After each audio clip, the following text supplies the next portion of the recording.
So this is why they often say that young kids adopt, you can't teach an old dog new tricks, Mm-hmm. because there's so much existing evidence there of something else being true. Do you think that childhood experiences build the kind of books that are hardback Lord of the Rings type of shits, whereas adult experiences that completely countervail childhood experiences are like a little magazine you'd Oh, read I've on got a one. plane? So in the analogy, when you're a child, you put books on the shelf very quickly. They're all very cheap books because there's nothing on the shelf. So you're just grabbing. Your mum says pigs can fly, on the shelf. As you get older, actually, because there's so many books on the shelf already, and so if I just focus on this analogy of pigs flying, there's already a book about aviation on the shelf, Mhm.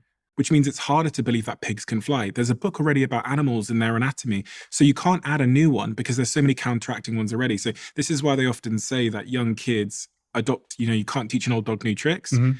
because there's so much existing evidence there of something else being true. So kids throw them on the shelf without much interrogation because there's less counteracting books there already. Whereas adults, they take a little bit more time to add a new one because they've got 6 other books which might tell a different story. Yeah. And so this is, if we think about neuroscience and neuroplasticity, it becomes a little bit harder sometimes for adults to, I had a neuroscientist here yesterday saying this to me, that it becomes, after you get to past sort of 25 years old, neuroplasticity becomes a little bit more stubborn. It's still possible up until you die, Sure. but it's a little bit more stubborn.